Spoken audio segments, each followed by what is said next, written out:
Изградени 10 детски рекреативни катчиња во градот и населените места, проект на општина Радовиш кој градоначалникот Сашко Николов го вети пред граѓаните.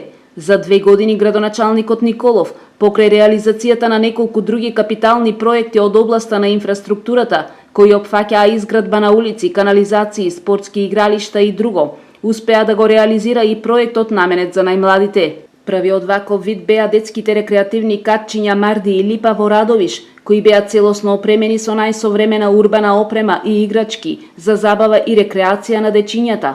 Потоа следуваа детски паркчиња во трета местна заедница во Радовиш, во населба Раклиш, во населените места Војславци, Калугерица, Инјево, Подареш и Ораовица, а наскоро ќе се радуваат и дечињата од Злеово и Сулдурци.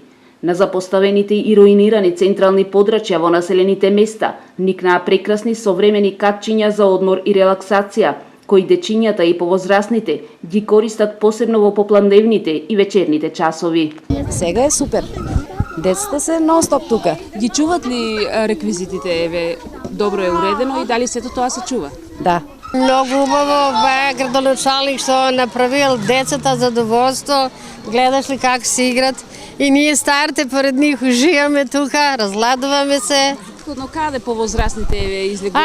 Никаде. Моите внуци кога беа тука кањаци играа на колената клеча, немаше ништо направено. Сега е многу убаво. Тротоари, ограда, парко, многу сме задоволни. Прв пат после колку години. Гледаме си ги децата как се лулат. Многу ни е убаво и пријатно. Супер е. Бога ми секој вечер си седат.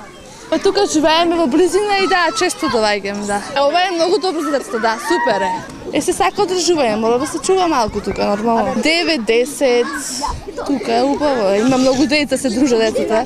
Добро е. За децата, за бабичките, колку убаво тука да ги гледаме, да ги посматраме.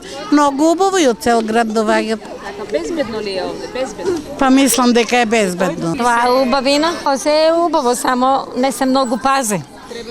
Треба да се чува и това што го имаме, ние го растураме. За реализација на овој проект општина Радовиш обезбеди 10 милиони денари, но со надминување на бројката од 10 вакви катчиња беа обезбедени дополнителни средства.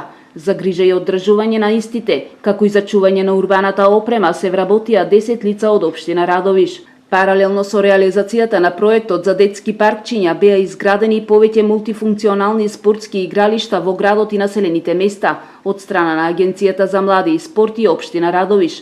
Младите спортисти и рекреативци повеќе од задоволни што конечно има каде да спортуваат и да се рекреираат и што е најважно, тоа може да го прават и во вечерните часови, во овие топли летни денови. Ние секој ден сме овде, тренираме, спортуваме. Убаво да се спортува, треба секој човек да доаѓа овде да спортува. Добри се условите? Да, супер. Тука сме секој ден по 2-3 сата, тренираме, играме кошарка, дружиме се, ушиваме.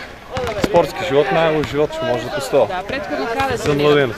Предходно се мачевме на други кошови, свиткани обрачи, други игралишта, песокливи игралишта, а сега малку е по-друго со ова игралиште. Да. Условите се супер, само малце навечер ни е ограничено играњето, треба повеќе рефлекторите да се пуштат. Па не е исто како што беше порано. По-друго си е, по-добро. Науча секој ден. За развој на спортот, општина Радовиш изгради најсовремени тениски игралишта осветлени со рефлектори во вечерните часови, со што се допринесе за развој на тенискиот спорт, за кој мечтаеа повеќе млади лица, но досега немаа услови за тренирање.